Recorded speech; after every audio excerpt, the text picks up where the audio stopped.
जय हिंद दोस्तों, कैसे हैं आप सभी लोग। आशा करता हूं आप सभी ठीक होंगे, स्वस्थ होंगे और मौज कर रहे होंगे। मैं अंकित एक बार फिर से आपके अपने एजुकेशन चैनल वासुदेव एजुकेशन में आपका स्वागत करता हूं। और दोस्तों, आज मैं लेके आया हूं राजस्थान यूनिवर्सिटी का एक और मॉडल पेपर जो रहने वाला है बेटा आपका बीए सेमेस्टर फोर्थ का। किसका बेटा? बीए सेमेस्टर फोर्थ का। और पेपर रहने वाला है बेटा अपने पास में पॉलिटिकल साइंस का। किसका बेटा? पॉलिटिकल साइंस का। पेपर नाम आपके पास में होने वाला है बेटा इंडियन वैल्यू सिस्टम। क्या होने वाला है? इंडियन वैल्यू सिस्टम होने वाला है। मॉडल पेपर फर्स्ट होने वाला है और पेपर में छपने वाले क्वेश्चन होने वाला है आपके पास में। और ये वो क्वेश्चन होने वाले हैं बेटा जो आपको एग्जाम में देखने को मिल जाएंगे और इन्हें हमारे सब्जेक्ट एक्सपर्ट ने बहुत ही एनालिसिस के साथ में रेडी किया है ताकि आप लोगों की हेल्प हो सके, आप लोगों के एग्जाम बड़े स्मूथ हो सके, सरल हो सके। अब आप लोगों के मन में एक क्यूरियोसिटी होती है, सर पहले डाल दिया करो ना, थोड़ा पढ़ाई आसान हो जाए। पढ़ाई तो आसान हो जाएगी, आप लोग जो है फिर इन्हीं क्वेश्चनों पर डिपेंड रहेंगे। इसलिए पहले आप अपना मैटर पढ़ो, फिर उसके लिए केवल रिवीजन के लिए मॉडल पेपर होते हैं बेटा। और ये मॉडल पेपर आपके लिए बहुत खास होने वाले हैं क्योंकि यहां से आपको लगभग क्वेश्चन मिलने के चांसेस होने वाले हैं। क्योंकि हमारे सब्जेक्ट एक्सपर्ट ने एक बात कही है, तैयारी में यही आएंगे, परीक्षा में यही आएंगे, तैयारी 100% पक्की यहीं से होगी आपकी। क्योंकि आपने 50% पढ़ लिया, 50% यहां मैटर देखो, 100% तैयारी होगी। कैसे होगी? तो आइए एक एक क्वेश्चनों की बात करता हूं मैं अपने पास में। और सबसे पहले मैं छोटे क्वेश्चन लेके आया हूं और छोटे क्वेश्चन में मैं बेटा एक आंसर ट्रिक लेके आया हूं जिससे आपको ये पता चले कि क्वेश्चन में हमें कितना लिखना होता है जब एक नंबर का क्वेश्चन हो। क्योंकि कई बच्चे जो होते हैं ना आधा पेज भर देते हैं। नहीं, क्या है अब सुनो मेरी बात। पहला क्वेश्चन है बेटा, भारतीय राष्ट्रीय कांग्रेस की स्थापना कब हुई तथा इसके संस्थापक कौन थे? When was the Indian National Congress established and who was its founder? यानी इसके फाउंडर कौन थे और इसको लेके कौन आया था अपने पास में और कब लेके आया था? तो सिंपल बात है बेटा, भारतीय राष्ट्रीय कांग्रेस की स्थापना 28 दिसंबर 1885 को। कितना बेटा? 28 दिसंबर 1885 को। कौन लेके आया था? तो मैं लिखूंगा बेटा ए ओ ह्यूम ने। किसने बेटा? ए ओ ह्यूम ने की थी। और इसका जो पहला अधिवेशन था वो हुआ था मुंबई में। कहां हुआ था? मुंबई में, जिसे पहले हम बंबई बोलते थे। आज हम मुंबई बोलते हैं, पहले इसे हम बंबई बोलते थे। तो एहो ह्यूम के अनुसार हम देखें तो इसे हम बंबई बोलेंगे। क्या बोलेंगे? बंबई में हुआ था। और जिसकी अध्यक्षता जो थी वो किसने की थी अपने पास में बेटा? व्योमेश चंद्र बनर्जी। किसने बेटा? व्योमेश चंद्र बनर्जी अपने पास में, WC बनर्जी ने की थी। बड़ा क्वेश्चन एग्जाम में आने वाला क्वेश्चन। दूसरा बेटा, स्वराज मेरा जन्मसिद्ध अधिकार है, यह कथन किसने दिया? Who gave the slogan Swaraj is my bright right. और ये हमेशा सुनने को मिला होगा, जो आपका है उसे लेकर रहो, चाहे लड़ो कटो मरो कुछ भी करो, लेके रहो। तो इसीलिए हमें जैसे ही ये नाम याद आता है, छोटी क्लासें याद आती है और छोटी क्लासों में हमें पढ़ाया जाता था कि ये जो नारा था वो बाल गंगाधर तिलक ने दिया था। स्वराज मेरा जन्मसिद्ध अधिकार है, ये किसने बताया था बेटा? बाल गंगाधर तिलक ने। ठीक है, उसके बाद क्वेश्चन आता है बेटा, भारतीय संविधान का हृदय एवं आत्मा किसे कहा जाता है अपने पास में? ठीक है, which part of the Indian constitution is called its heart and soul?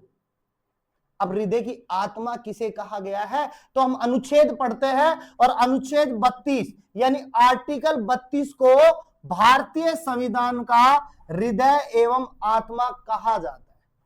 कौन से अनुच्छेद को? 32 को। क्यों कहा जाता है? तो यह अधिकार नागरिकों को अपने मौलिक अधिकारों की रक्षा हेतु, यानी जो अधिकार नागरिक के है ना, जो मौलिक अधिकार है उनकी रक्षा के लिए सीधे सुरक्षा न्यायालय जाने का अधिकार देता है। डायरेक्ट आप हाई कोर्ट में जाकर के अपनी अपील दर्ज करा सकते हो। और यह बात एक बहुत महान व्यक्ति ने कही थी जिनका नाम है बेटा डॉक्टर भीमराव अंबेडकर। किसने कही थी? डॉक्टर भीमराव अंबेडकर ने कही थी। और आज उन्हीं की बदौलत ये जो बातें हैं हम डायरेक्ट हाई कोर्ट में रख पाते हैं। दूसरी बात, दूसरी बात करें, जैसे अपने पास में कोई भी पेपर होता है जिसमें क्वेश्चन मिल जाते हैं, कट ऑफ नहीं, अपने जैसे 4 क्वेश्चन थे, 3 हमने किए, एक उन्होंने गलत निकाल दिया, अब हमें एक ही नंबर चाहिए था उसी क्वेश्चन का, तो हम रिट लगा देते हैं सारी चीजें, तो ये आपके मौलिक अधिकार हो गए, आप डायरेक्ट जा सकते हो। उसके बाद क्वेश्चन आता है बेटा, भारतीय संविधान की प्रस्तावना में समाजवादी और धर्मनिरपेक्ष शब्द किस संविधान संशोधन द्वारा जोड़े गए थे? एक तो समाजवादी शब्द और एक धर्मनिरपेक्ष शब्द कौन से संविधान के द्वारा जोड़े गए थे? तो बेटा ये थे 42वें संविधान। कौन सा बेटा? 42वें संविधान संशोधन, और अपने पास में 1976 में जोड़े गए थे। कब बेटा? 1976 में, 1976 में। उसके बाद में फिर मेरे पास में 3 क्वेश्चन बड़े, 10 क्वेश्चन बड़े आएंगे अपने पास में। अब क्वेश्चन है बेटा, भारतीय संविधान सभा की प्रारूप समिति के अध्यक्ष कौन थे? अब भारतीय संविधान सभा की जो प्रारूप समिति के अध्यक्ष कौन थे? Who was the chairman of the drafting committee? तो ड्राफ्टिंग कमिटी के जो सदस्य थे वो कौन थे अपने पास में? सॉरी, अध्यक्ष कौन थे? तो हम नाम लेंगे बेटा डॉक्टर भीमराव अंबेडकर। आप राम जी छोड़ दो, डॉक्टर भीमराव अंबेडकर, BR अंबेडकर थे। कौन थे बेटा? BR अंबेडकर थे। अब सुनो नेक्स्ट क्वेश्चन, भारत के निर्वाचन आयोग ECI का उल्लेख संविधान में किस अनुच्छेद में है? ECI की बात कर रहे हैं, और ECI कुछ दिनों पहले बहुत ज्यादा चर्चा में था राहुल गांधी जी की वजह से। अब क्यों था तो सुनो, उसको छोड़ो, क्वेश्चन की देखते। तो उल्लेख किस संविधान में था? तो अपने पास में बेटा अनुच्छेद 324 में। किसमें बेटा? अनुच्छेद 324 में। अब इसमें केवल इतनी लाइन लिखनी है कि निर्वाचन आयोग का उल्लेख अनुच्छेद 324 यानी आर्टिकल 324 में है। नेक्स्ट सुनो, राष्ट्रीय मानवाधिकार आयोग की स्थापना किस वर्ष हुई थी? और इसको शॉर्ट में लिखते बेटा NHRC। कौन सा बेटा?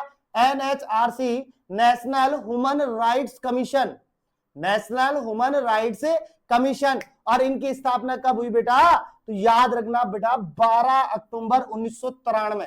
कब हुई बेटा? 12 अक्टूबर 1993 में हुई। अब सुनो नेक्स्ट क्वेश्चन देखते हैं। नेक्स्ट क्वेश्चन है बेटा, क्षेत्रवाद से क्या अभिप्राय है?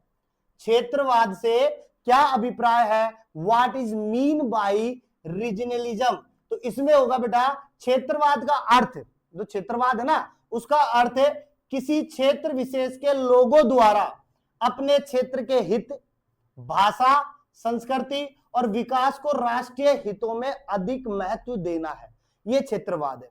इसमें हमारे हित, जितने भी क्षेत्र के हित है, जितने भी प्रॉफिट्स हैं उनकी बात, हमारी लैंग्वेज, हमारा कल्चर और डेवलपमेंट, ये सब हमारे पास में होते हैं वो क्षेत्रवाद की। और इसके लिए मुझे एक बात याद आती है कि जो राजवीर जी सर हैं जो हिस्ट्री पढ़ाते हैं, और कुछ राजस्थान के जो प्रसिद्ध लोग थे उन्होंने राजस्थानी भाषा के लिए ये सारी चीजें की थी, तो हम क्षेत्रवाद का जिक्र देख सकते हैं वहां पे। नेक्स्ट सुनो बेटा, 73वें एवं 74वें संविधान संशोधन का अधिनियम का मुख्य उद्देश्य क्या था? 73 एवं 74 की बात कर रहा हूं, तो सुनो, इन संशोधनों का मुख्य उद्देश्य है पंचायती राज संस्थाओं तथा नगर निकायों, पंचायती राज में ग्रामीण की बात, नगर निकायों में बेटा शहरी की बात, तो संवैधानिक दर्जा देकर लोकतंत्र का विकेंद्रीकरण एवं स्थानीय स्वशासन को सशक्त बनाना था, बिल्कुल अलर्ट करना था अपने पास।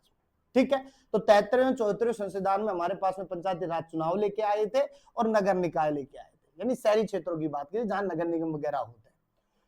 भारतीय राजनीति में महिलाओं की भागीदारी बढ़ाने के 2 उपाय बता दो, और अभी मुद्दा भी उठा था, तो 2 सबसे बड़े भागीदारी के बताता हूं मैं बेटा। महिलाओं के लिए संसद एवं विधानसभाओं में आरक्षण की व्यवस्था करना, और अभी लेके आए थे फिर कैंसिल हो गया था वो। तो सबसे पहले आप संसद में और विधानसभाओं में महिलाओं के लिए क्या लेके आओ? आरक्षण बिल लेके आओ कि भाई इतनी सीटें ये महिलाओं की रिजर्व रहेंगी, ये तो मिलनी चाहिए। तो एक पॉइंट तो ये है। दूसरा है बेटा, महिलाओं को राजनीतिक शिक्षा, नेतृत्व प्रशिक्षण एवं जागरूकता प्रदान करना, यानी महिलाओं को जितनी आप राजनीति के अंदर, कौशल विकास के अंदर या जितना जागरूक कर पाओगे वो उतना ही अपने पास में आगे बढ़ करके आ पाएंगे। तो ये 2 महत्वपूर्ण नियम है जो मैंने नोट किए यहाँ पे। बस इतने इतने लिखने होते हैं 1 नंबर के क्वेश्चन में, ज्यादा ऐड नहीं करना होता। अब सुनो नेक्स्ट क्वेश्चन। अब आते 4 क्वेश्चन, अब आते 4 क्वेश्चन, शॉर्ट लॉन्ग क्वेश्चन आते हैं जिन्हें लघुरात्मक क्वेश्चन कहते हैं। इनमें भी ज्यादा नहीं लिखना होता, जल्दी जल्दी क्वेश्चन देखते बेटा। पहला है, नक्सलवाद के कारण, प्रभाव एवं नियंत्रण के उपायों का वर्णन कीजिए। तो describe the cause, effect and measure to control Naxalism.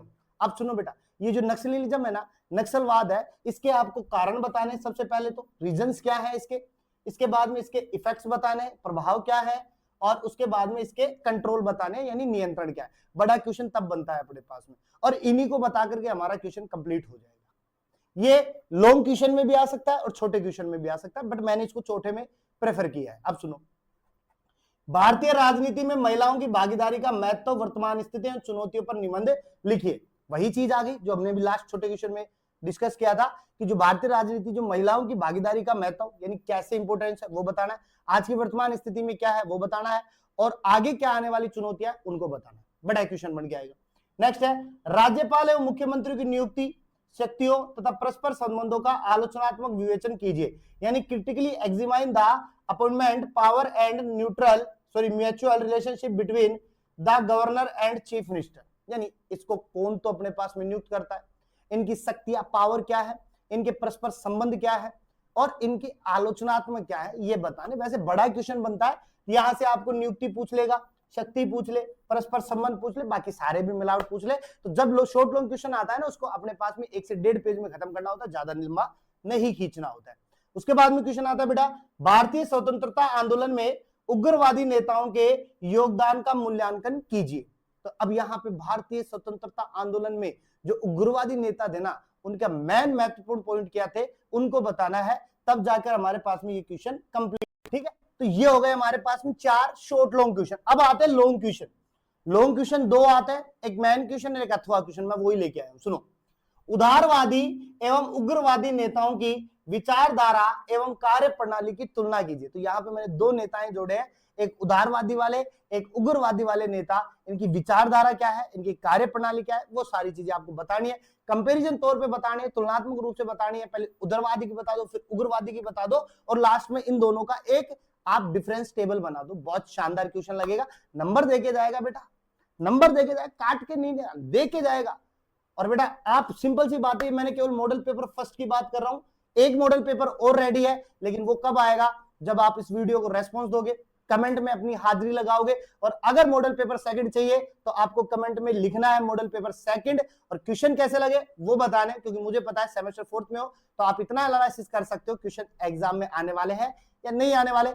नहीं तो अगर नहीं आने वाले होंगे ना, और आप लोग नहीं आने वाले, हम हमारे जो सब्जेक्ट एक्सपर्ट है उनको कहेंगे सर मॉडल पेपर सेकंड में क्वेश्चन चेंज करके दो, बच्चों को क्वेश्चन में मजा नहीं आया, थोड़े अच्छे डीपली क्वेश्चन निकाल के दो, क्योंकि सुन लेते हैं बेचारे हमारी भी, और आप लोगों के लिए वो ज्यादा सुन लेते हैं हमसे। ठीक है, तो मेन क्वेश्चन ये होने वाला है। तो compare the ideology and methods of the moderate and the extremist. ठीक है, अब सुनो नेक्स्ट क्वेश्चन। भारत शासन अधिनियम, कौन सा बेटा, भारत शासन अधिनियम 1935 की प्रमुख विशेषताओं का वर्णन करना है। किसकी बेटा, भारत शासन अधिनियम 1935 की प्रमुख विशेषताओं का वर्णन करना है, क्योंकि 1919 का पिछली बार आ चुका है तो हम 1935 लेके आए। याद रखना बेटा, 1919 पिछली बार आ चुका है, इसलिए 35 लेके आया हूं मैं यहाँ पे। और प्रांतीय स्वायत्तता का मूल्यांकन कीजिए अपने पास में। दोनों में से एक क्वेश्चन आपको देखने को मिलेगा, बड़ा क्वेश्चन, शानदार क्वेश्चन, एग्जाम में आने वाला question. Next question, next question, संविधान सभा की संरचना। संविधान सभा की संरचना यानी जो संविधान सभा है अपने पास में, उसकी संरचना, उसके कार्य तथा भारतीय संविधान निर्माण में उसकी भूमिका का विस्तृत वर्णन कीजिए। यानी संविधान सभा की संरचना क्या होने वाले, उसके कार्य क्या होने वाले, और इनका हमारे जो भारतीय संविधान निर्माण है ना उसमें क्या भूमिका है, इसको डिटेल वाइज बताना है बेटा। बड़ा क्वेश्चन निकल के आता है, और ये 3 पॉइंटों में बड़ा क्वेश्चन निकलेगा, करीब 3 से 4 पेज में कवर्ड होने वाला है, और बड़ा क्वेश्चन निकल के आने वाला है। नेक्स्ट सुनो, सर्वोच्च न्यायालय की न्यायिक पुनर्विलोकन की शक्ति तथा जनहित याचिका के महत्व का वर्णन कीजिए। यानी PIL का, और PIL होती है बेटा पब्लिक इंटरेस्ट लिटिगेशन। कौन सी होती है, पब्लिक इंटरेस्ट लिटिगेशन होती है। तो यहां पे आपको सबसे पहले सर्वोच्च न्यायालय की क्या बतानी है बेटा, पुनर्विलोकन की शक्तियां बतानी है आपको अपने पास में, जनहित याचिका के महत्व आपको बताने हैं। और एक चीज और बेटा, मैंने वहां पे सर्वोच्च न्यायालय के लिए अपने क्या हाई कोर्ट यूज में ले लेगा, सुप्रीम कोर्ट बोलते हैं, याद रखना। मैं गलतियां मान लेता हूं, सुप्रीम कोर्ट, बाकी आप लोग पकड़ गए होंगे तो अपने पास में उसको क्या कहेंगे, सुप्रीम कोर्ट कहेंगे। ठीक है, उसके बाद में हमारे पास में 8 क्वेश्चन आता है, 8 क्वेश्चन यानी 3rd यूनिट से। और 3rd यूनिट का क्वेश्चन बेटा निर्वाचन आयोग ईसीआई की संरचना, पहले तो हमें निर्वाचन आयोग की संरचना बतानी है, उसकी शक्तियां क्या है वो बताने हैं, फिर उसके कार्य बताने हैं। बड़ा क्वेश्चन है, 3 पॉइंट ऐड है, ईसीआई की संरचना, शक्ति और कार्य, ज्यादा बड़े नहीं है, बहुत छोटे छोटे पॉइंटों में इनको कवर करना है। उसके साथ में यह क्वेश्चन आता है, इसकी स्वतंत्रता सुनिश्चित करने वाले संवैधानिक प्राविधानों की समीक्षा कीजिए। और ईसीआई का क्वेश्चन आ सकता है बेटा, क्योंकि ईसीआई सबसे ज्यादा चर्चा का विषय रहा है फिलहाल में। ठीक है, नेक्स्ट क्वेश्चन आता है बेटा, राज्य विधानमंडल स्टेट लेजिस्लेचर की संरचना, शक्ति एवं कार्यों का विस्तृत वर्णन कीजिए। तो यहां पर राज्य विधानसभा की आपको संरचना बतानी है, शक्तियां बतानी और कार्य बताने, ऐसे करके बड़ा क्वेश्चन बनेगा आपके पास में, जो इंपोर्टेंट रहने वाला है। लास्ट एंड फाइनल क्वेश्चन आपके पास में आता है बेटा, 73वें संविधान संशोधन अधिनियम की प्रमुख विशेषता एवं महत्व का विस्तार से वर्णन कीजिए। तो याद करो, छोटा क्वेश्चन जिसमें 72वें और 73वें संविधान संशोधन की हमने बात की थी, तो उसी क्वेश्चन से हमने 73वें संविधान संशोधन को निकाला है।